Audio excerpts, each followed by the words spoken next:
So launching can be a pretty stressful activity, especially if you're a highly sensitive person. So let's talk about launching in a way that's kind on your heart. So I want to start by sharing a bit of my own journey with launching and understanding that and myself within it. And it really did start from a place of such simplicity, which I'm going to be sharing with you shortly.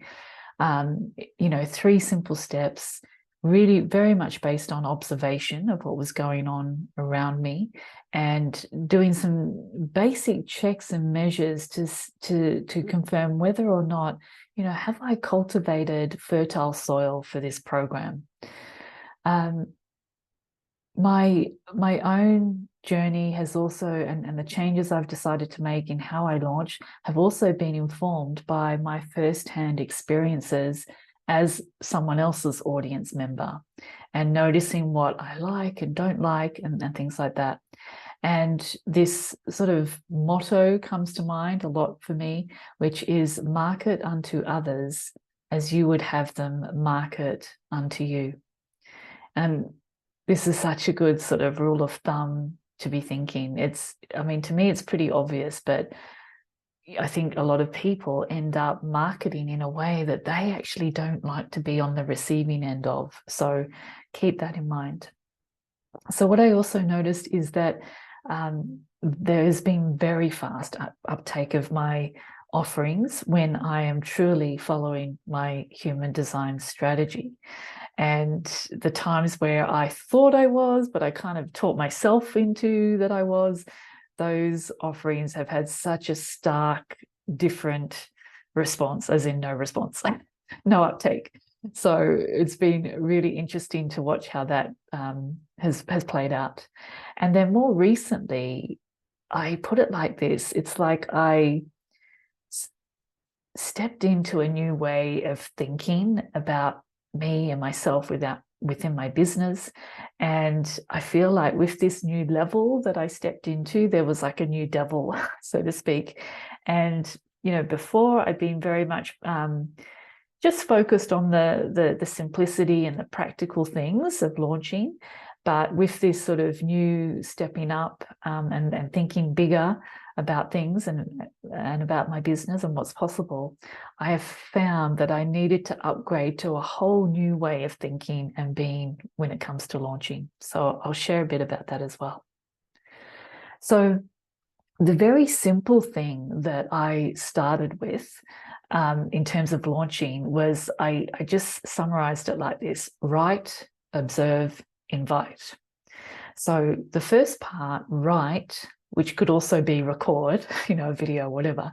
But this is really about publishing content that expresses how I think and how I approach challenges. That was sort of the basic thing. It also really includes, doing my art, that kind of thing.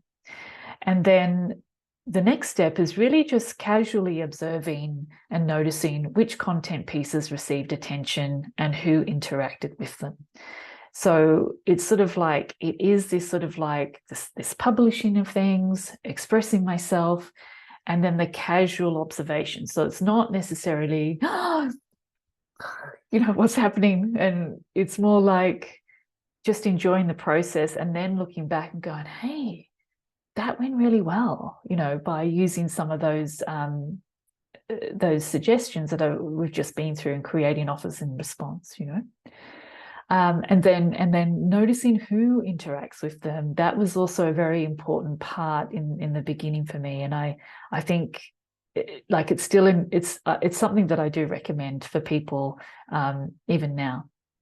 So then the next thing, so these first 2 steps, they're cultivating soil, fertile soil here, and the third step is invite. So this really starts with, it's sort of like a litmus test, especially if you've got a group program.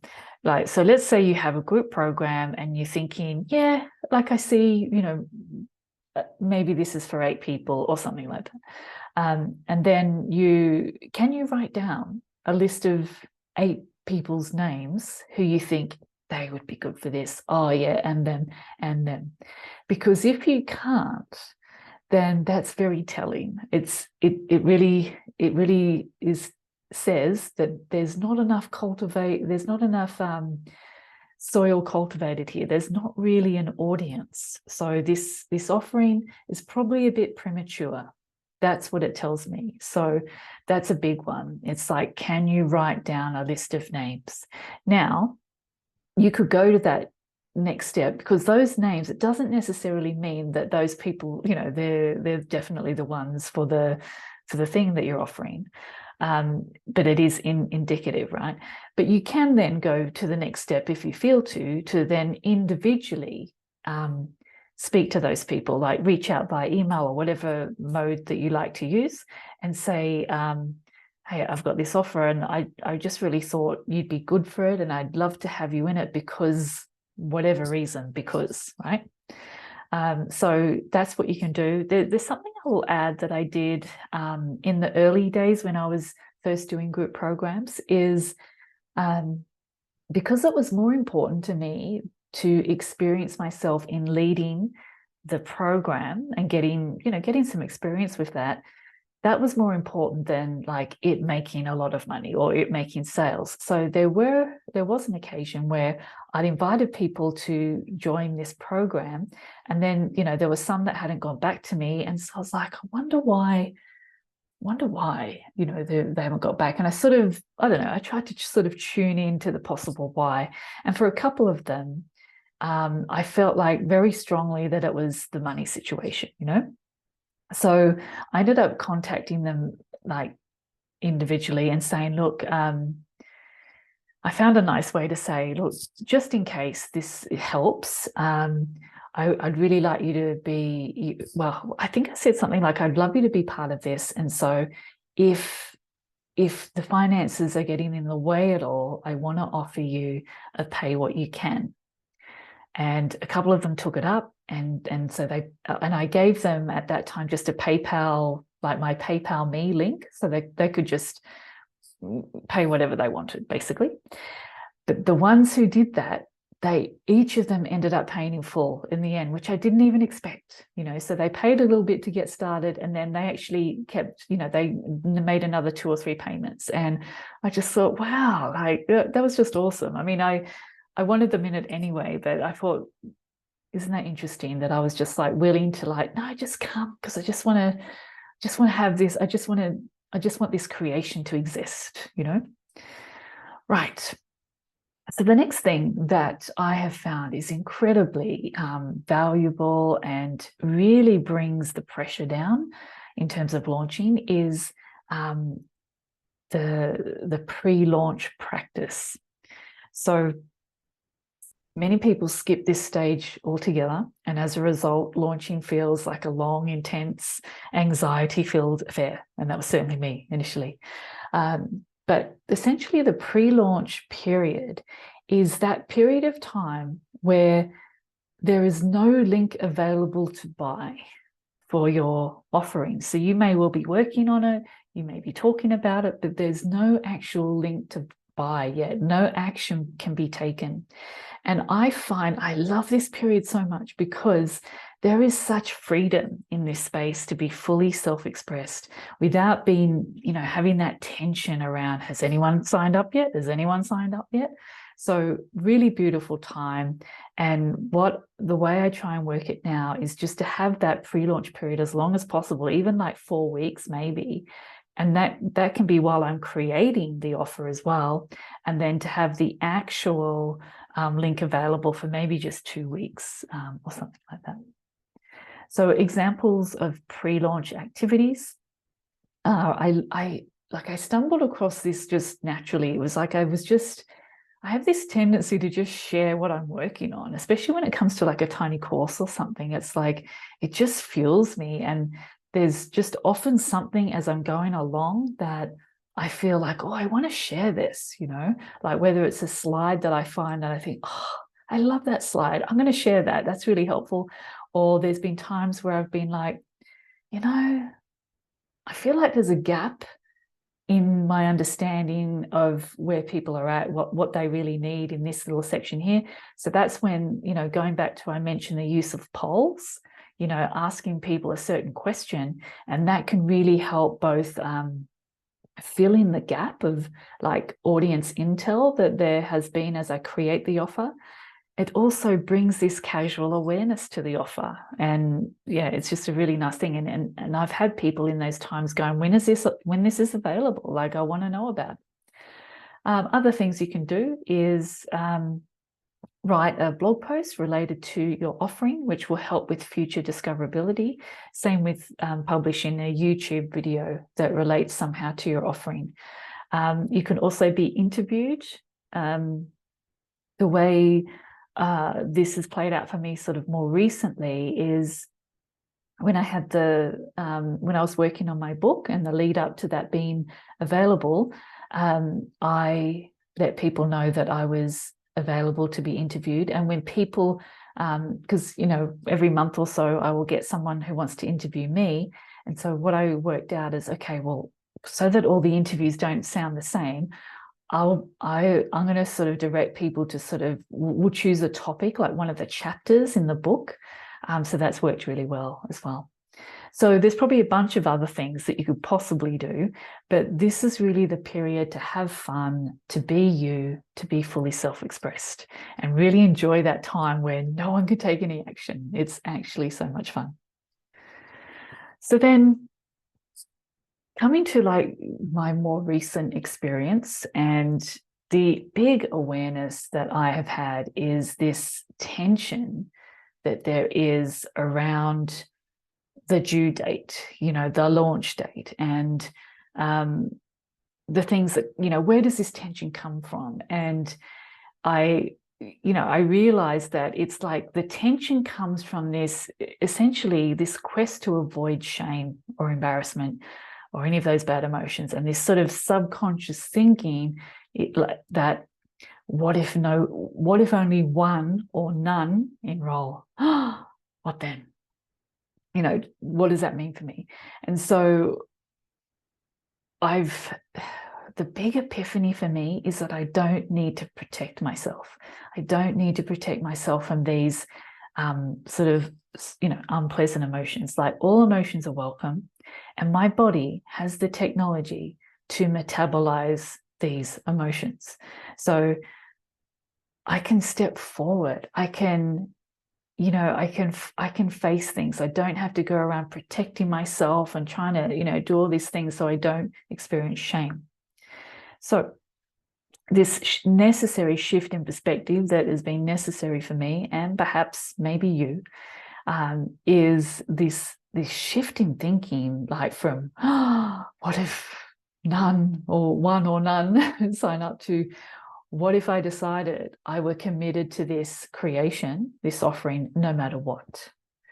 What if I decided that this thing wants to channel through me and I channel through it? You know, what if this is meant to be? What if slow growth is exactly what I need to cultivate strong roots? You know, what if this becomes something big, but maybe it's not big right now. Maybe, you know, it's baby steps, you know?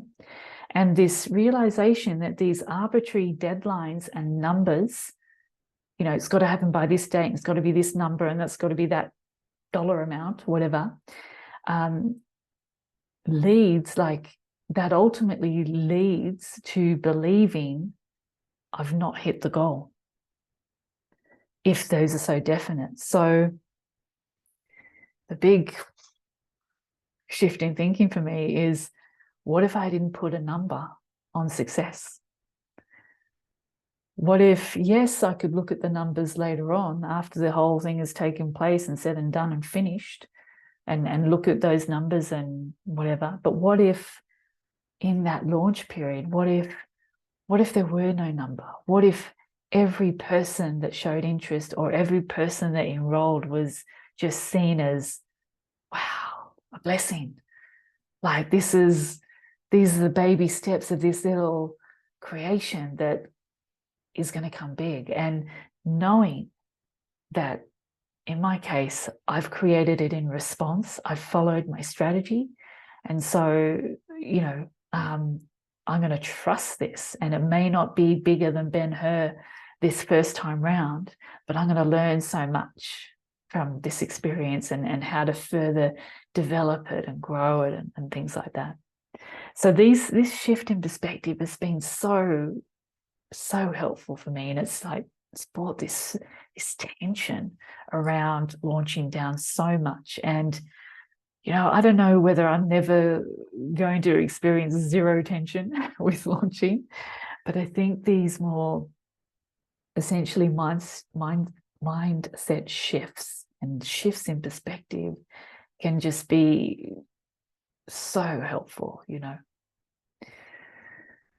So this final thing that, oh God, I love this, that just sums up this whole thing so well. So imagine desiring to be a century-old tree tomorrow, or having a century-old tree tomorrow from a seed that you have in your hand today, right? Can you imagine that? Holding a seed in your hand today and going, right, you out there, century-old tree tomorrow. It would not make sense. It would be insane, right? So this is where this piece from Melanie and Leah comes in. If we built our lives knowing that we already have the tree, because it's in that seed, but it isn't centuries old yet, there would be no quitting. There would be no race. There would be no feelings of inadequacy. There would just be creation. Goosebumps. Isn't that amazing? So your checklist for calm launching is to play around with this write, observe, invite, to craft your own pre-launch practices. Like, what could they be? And really take advantage of that time, really enjoy it. The next thing is just decide if you feel this is right for you. Decide you are committed to your creation no matter what. You know, it doesn't have to be the century-old tree the first time round. And the next thing on the checklist you might want to consider is, what if you didn't put a number or a due date on success? That brings us to the end of this lesson. I so look forward to seeing what you do with it. And that's all for now.